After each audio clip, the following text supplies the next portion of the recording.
அன்பினர்களே, இன்றைய இலங்கையின் தமிழ், ஆங்கில, சிங்கள ஊடகங்கள் சகல ஊடகங்களிலும் இன்றைய முதன்மை செய்தியாக வெளிவந்திருக்கும் செய்தி, மோட்டு கட்சியின் நாமல் ராஜபக்ச எம்பி இன்று தனிப்பட்ட முறையில் தமிழரசு கட்சியின் செயலாளர் ஜனாதிபதி சட்டத்தரணி சுமந்திரன் அவர்களை சந்திப்பிற்காக அவரின் இல்லத்துக்கு சென்றிருக்கின்றார். இன்றைய புகைப்படமான செய்தியுடன் இந்த செய்திதான் இன்றைய ஒரு தலைப்பு செய்தியாகவும் ஒரு முதன்மை செய்தியாகவும் இன்றைய இலங்கை பரப்புக்குள் இடம் பிடித்த செய்தியாக நாங்கள் பார்க்கின்றோம். அங்கு அவர் முன்வைத்த கோரிக்கை, அதாவது மோட்டு கட்சியின் செயலாளர், அவர்தான் இப்ப நாடாளர் அல்லது தேசிய அமைப்பாளர் நாமல் ராஜபக்ச, அவங்களிடம் அவர் கோரிக்கை வைத்த நாம நேற்று தந்த செய்தி என்ன, ரணில் நாமல் ஆகிய 2 பேரும் தான் அந்த பேரணிக்கு பொருத்தமானவங்க. இப்பொழுது அந்த அரசாங்கத்துக்கு எதிரான நாரகிம்பிட்ட பேரணியில் தமிழரசு கட்சியும் கலந்து கொள்ள வேண்டும் என்ற ஒரு கோரிக்கையை முன்வைத்திருக்கின்றார். ஆனால் எமக்கு கிடைத்த தகவலின் பிரகாரம் சுமந்திரன் அவர்கள் அவரது கோரிக்கையை மறுத்திருக்கின்றார். நாங்கள் அரசுக்கு எதிரான இந்த பேரணியில் கலந்து கொள்வ போவதில்லை என்று ஒரு செய்தியும் வெளியாகி இருக்கின்றது. அது ஊடக பரப்பில் வெளிவந்த செய்தியாக இல்லை, நாம் முகந்து தேடி பார்த்த போது கிடைக்கப்பட்ட செய்தியாக அது இருக்கின்றது. இலங்கை பொதுஜன பெரமுனவின் நாடாளுமன்ற உறுப்பினர் நாமல் ராஜபக்ச தேசிய மக்கள் சக்தி அரசாங்கத்துக்கு எதிராக எதிர்கட்சி ஏற்பாடு செய்துள்ள பொது பேரணி குறித்து விளக்க நேரடியாக சென்று பல விளக்கம் கொடுத்திருக்கின்றார் இல்லையா. விளக்க இலங்கை தமிழரசு கட்சி ITAK பொதுச் செயலாளர் MA சுமந்திரன் அவர்களை இன்று அவரது இல்லத்துக்கு சென்று சந்தித்திருக்கின்றார். வெள்ளவத்தை இல்லம் என்று நினைக்கின்றேன். முன்னர் வெளியிடப்பட்ட ஒரு அறிக்கையில் அரசாங்கம் தனது வாக்குறுதிகளை நிறைவேற்ற தவறியது மற்றும் பேரணியில் எதிர்கட்சி முன்னிலைப்படுத்த திட்டமிட்டுள்ள முக்கிய பிரச்சனைகள் குறித்து விவாதம் கவனம் செலுத்தியதாக நாமல் கூறியிருக்கின்றார்.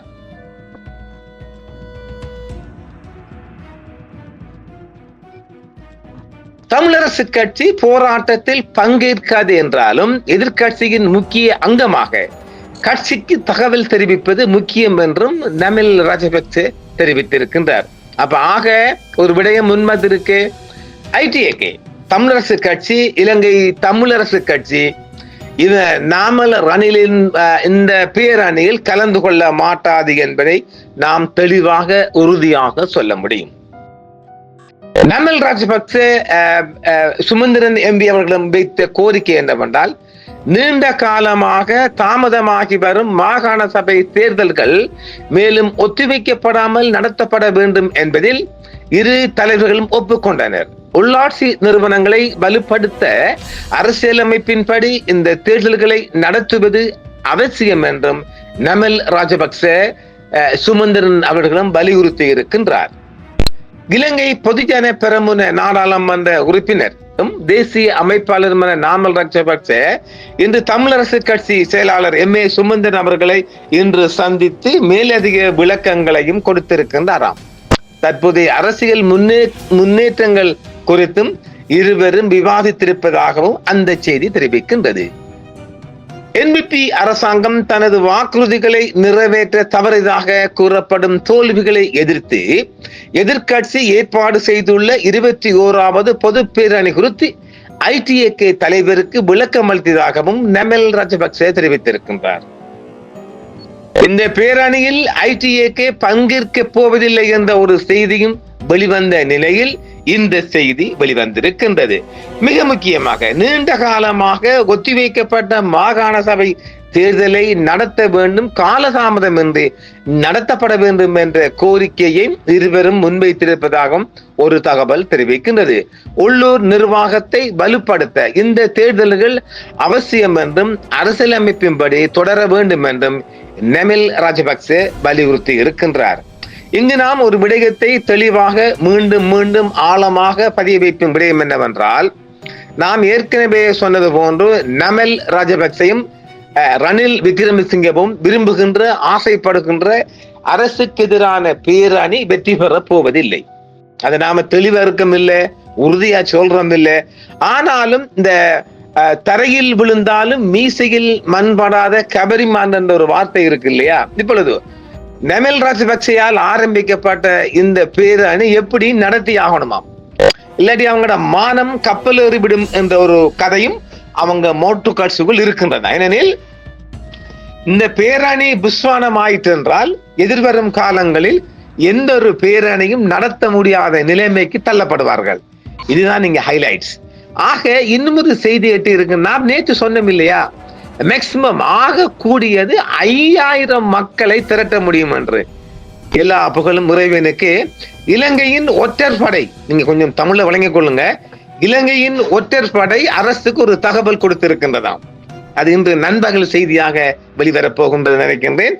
அந்த ஒற்றற்படையின் தகவலின்படி 5000க்கு மேற்படாம நாமல் ராஜபக்ச அவருக்கு நெருக்கமான வட்டாரங்கள் இருந்து ஆங்காங்கு மொரட்டுவையிலிருந்து அதிகமான மக்கள் பேர்ந்த சிங்கள மக்கள் கலந்து கொள்ள இருக்கின்றார்கள் என்ற தகவலும், கொழும்பு மாவட்டத்தை சேர்ந்த மக்கள் சுமார் 3000க்கும் அதிகமான மக்களும் பல்வேறு மாவட்டங்களிலிருந்து, நாம் ஏற்கனவே சொன்னமில்லை, சாப்பாடு பார்சல், ஒரு 2-3 பேக் சாராயம், அப்புறம் போக்குவரத்து காசு கையில் அப்படி எக்ஸட்ரா இருக்குல்ல, அதெல்லாம் கொடுத்து 2000 பேரை திரட்ட முடியுமா? அதுவும் வலுக்கட்டாயமாகத்தான் இந்த மாதிரி ஆட்கள் திரட்ட போகின்றார்கள் என்றும் இலங்கையின் 2 ஒற்றர் பிரிவுகள் அரசாங்கத்துக்கு உயர்மட்டத்துக்கு தகவல் கொடுத்திருப்பதாக இன்று நமக்கு அந்த தகவல் எட்டி இருக்கின்றது. ஆக நாம் ஏற்கனவே சொன்னது போன்று 5000க்கு உட்பட்ட மக்கள் தான் இந்த நாரகம்பிட்ட பேரணியில் கலந்து கொள்ள உள்ளார்கள். அப்ப ஐக்கிய தேசிய கட்சிக்குள் யாரு இருக்குன்னா அங்கு யாருமே இல்லை, அங்கு இடமெல்லாம் காலி. அதாவது இந்த தமிழ்நாட்டுக்குள்ள பிஜேபி மீட்டிங் போடுவாங்க, வெறும் கதிரைகள் வெறிச்சோடி கிடக்கும். ஆனால் இது இவங்க மானம் கப்பல் வரும் இல்லையா, சின்ன இடமா இவங்களுக்கு பெரிய அரசாங்கம் பெரிய இடமா பார்த்து கொடுத்துருக்கணும். அப்ப அந்த பெரிய இடத்துல சின்ன கூட்டம் கம்மியா தெரியும் இல்லை, அதை விட்டுட்டு இவங்களுக்கு வழங்கப்பட்ட இடம் ஒரு சின்ன இடம் என்றால் ஒரு பெரிய கிரவுண்ட் மாதிரி காட்டலாம், அது வேறு. எனவே அப்ப அரசாங்க ஒற்றற்படை தகவலின்படி 5000க்கு உட்பட்ட மக்களைத்தான் இவங்க கூட்ட போறாங்க. இது பெரிய பேரணியா?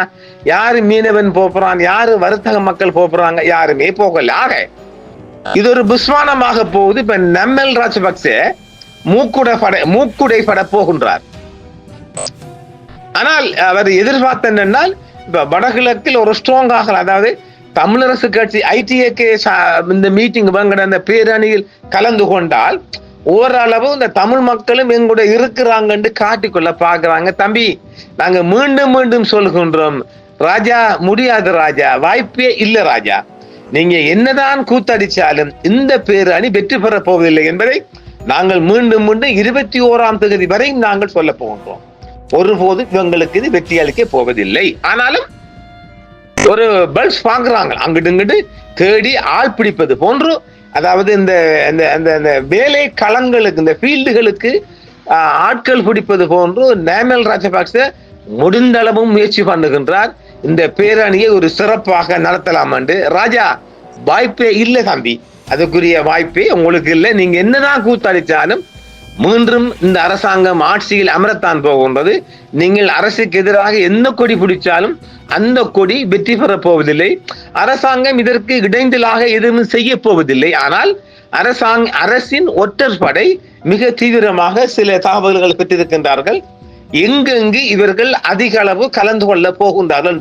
இதே நேரம் ஜேவிபி கடந்த இந்த லாஸ்டா நடந்த லோக்கல் பாடி தேர்தலுக்குள்ள எங்கெல்லாம் வீழ்ச்சி கண்டதோ அங்கெல்லாம் அதிரடியாக தற்பொழுது 1 மாத காலம், இப்ப நமக்கு தகவல் கிடைச்சிருக்குது, 1 மாத காலமாக நாடு முழுவதும், அது தமிழ் முஸ்லிம் பகுதி எல்லா இடமும் நாடு முழுவதும் களமிறக்கப்பட்டு அதற்கு அங்க ரீப்ளேஸ்மெண்ட் செய்வதற்கான வழிவகைகளை அரசாங்கம் செய்து வருகின்றது. அப்ப ஆக எப்பவோ இருக்கின்ற ஒரு தேர்தலுக்காக இப்பவே திட்டமிடுகின்றது என்றால் அது மிகவும் அதை வரவேற்கக்கூடிய விடயமாகத்தான் நான் பார்ப்பேன். ஏனெனில் அவர்கள் இப்ப இருந்தே தங்களுடைய வெற்றிக்கான வாய்ப்புகளையும் அதற்கான நகர்வுகளையும் செய்து வருகின்றார்கள். இந்த பேரணி, நாங்கள் மீண்டும் ஒரு விடயத்தை சொல்கின்றோம், அரசுக்கு எதிரான இந்த பேரணி அரசுக்கு எந்த ஒரு அபகீர்த்தியையும் எந்த ஒரு அரசுக்கு எதிரான விடயத்தையும் கொண்டு வரப் போவதில்லை. குடுக்குற காசுக்கும் குடுக்குற சாராயத்துக்கும் குடுக்குற சாப்பாட்டுக்கும் ஒரு ஒரு ஒரு ஒரு ஒரு ஒரு அடி உண்டு அடி, அதாவது அரசுக்கு எதிராக முடிஞ்ச அளவு கத்தி போட்டு போவாங்க, அவ்வளவுதான். இந்த 5000 பேரால ஒன்னும் நடக்க போறல, சாய்க்க முடியாது, வாய்ப்பே இல்லை ராஜான்னு நாங்கள் மீண்டும் மீண்டும் சொல்லுகின்றோம். ஆக இன்றைய இலங்கையின் செய்தியில் முன்னணி செய்தியாக சுமந்திரன் அவர்களும் நமல் ராஜபக்ச அவர்களும் சந்தித்த விடயம்தான் இன்றைய, அதாவது வேறு வேறு தரப்பால் பெருமளவு எதிர்பார்க்கப்பட்டது மிக அளவாக. இதே நேரம் டெல்வின் சில்வா பேசியிருக்கார் நேற்று அவங்களோட வெள்ளிக்கிழமை அவங்களோட 36வது நினைக்கிறார், அதாவது அவங்களோட அரசியல் கட்சின்னு தான் சொல்றாங்க 36, அதாவது அவங்களோட 21வது பொது பேரணி என்றாலும் இவங்களோட அது நாமல் ராஜபக்ச பாட்டிர பேரணி என்றாலே மிஞ்சி இவங்களோட ஜேவிபி 60வது அனிவர்சரி ஒரு ஆண்டு நேற்று கொழும்பு 7 விக்டோரியா பார்க்கில், அதாவது விக்டோரியா பார்க்கில் நடத்திருக்கிறாங்க. மிகப்பெரிய பேச்சுக்கள், யாரும் பிரதமர் கிடையாது இந்த நிகழ்வில். பிரதமர் விருந்தினர் வேறு யாரும் அல்ல, ஜனாதிபதி அனுரகுமார திசநாயக்க அவர்கள், doctor Harini Amarasuriya prime minister, JBP பொதுச் செயலாளர் டெல்வின் சில்வா. நாம அவருக்கு பேர் வச்சுக்கிறோம் இல்ல, ஜேபிபிக்கு சுப்ரீம் லீடர் பெருசுண்டா நீங்க கேவலமான வார்த்தை இல்ல, பிக்மேன் அவ்வளவுதான். அதை நீங்க நம்ம ஆளுங்க அதை கொஞ்சம் தரக்குறைவா பாக்குறீங்க. பெருசு என்பது மிகப்பெரிய மதிப்புக்குரிய வார்த்தை, அதுதான் நாம கொடுக்குறீங்க. ஈரானிய அதிபர் சுப்ரீம் லீடர் மாதிரி சுப்ரீம் லீடர் அவர் தான் சில விடயங்களை கையாண்டார். அவர் ஒரு நக்கல் நையாணி பண்ணிக்கிறாரு. நீங்க 5000 பேரை கூட்டிலும்னா நாங்க 50,000 பேரை கூட்டிட்டு வர எவ்வளவு நேரமா? அது உண்மைங்க. ஜேவிபி நினைச்சால் அந்த இடத்துக்கு 50,000 பேரை ஒரு 1 ஹவருக்குள்ள கூட்ட முடியும். அது அடிஷனல், ஏனால் அந்த அளவுக்கு அவங்க ஸ்ட்ராங்கா இருக்கிறாங்க, அவங்களோட பலம் அப்படி, அந்த கொள்கையில ஊறி போனவங்க. எனவே இவங்களால இந்த ஜேவிபி ரசிகர் மன்றங்களை உடைக்க முடியாது. நேற்று வந்த சின்ன பையன் பொடி பையன் நீ எல்லாம் ஜேவிபி உடைக்க முடியுமா? முடியாது ராஜா, வாய்ப்பே இல்லை ராஜா. அதுல மிகப்பெரிய பேச்சுவார்த்தை எல்லாம் பேசிருக்கிறாங்க. அதாவது என்னது விஹாரம், அந்த விக்டோரியா பார்க் தானே, விஹாரமாகதபி பூங்கா ஓப்பன் கிரவுண்ட்ல அந்த திறந்த வெளியரங்குல தான் டெல்வின் சில்வாவும் பேசியிருக்கிறார். நாம கட்டம் வரும்போது அவங்களோட முக்கியமான, அது பெரிய ஒரு நீண்ட ஸ்பீச் இல்லையா, சொல்ல தேவையில்லையே. ஜனாதிபதி நான் ஸ்டாப்பா மிகவும் அதிகமாக பேசக்கூடியவர், அது ஸ்பீடாக, சரிங்களா, ஸ்லோப்ல இல்ல, நம்ம எல்லாம் ஸ்லோப், அவரு வெரி ஸ்பீடாக பேசக்கூடிய வல்லமை பொருந்தியவர், நம்ம சொல்ல தேவையில்லையே. எனவே நிறைய அவங்களோட விடயம் இருக்குது, என்னையெல்லாம் பேசியிருக்காங்க என்பதை நாம கட்டமாக உங்களுக்கு வழங்க முடியும். இப்பொழுது சுமந்திரன் அவர்களும் நமல் ராஜபக்ச அவர்களும் பேச்சுவார்த்தை பண்ணினாலும் இலங்கை தமிழரசு கட்சி இவங்களோட பேரணிக்குள்ள புகுந்து கொள்ள, அது ஒரு தனி கட்சி, அது ஒரு தனித்தன்மை கொண்டது, அது உரிமைக்கான கட்சி.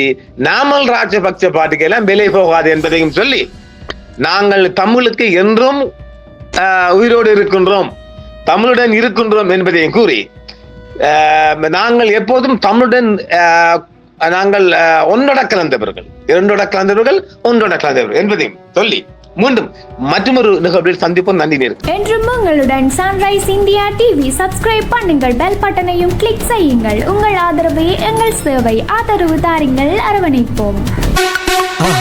மறக்காம சர்ப்ரைஸ் பண்ணுங்க. தேங்க்யூ.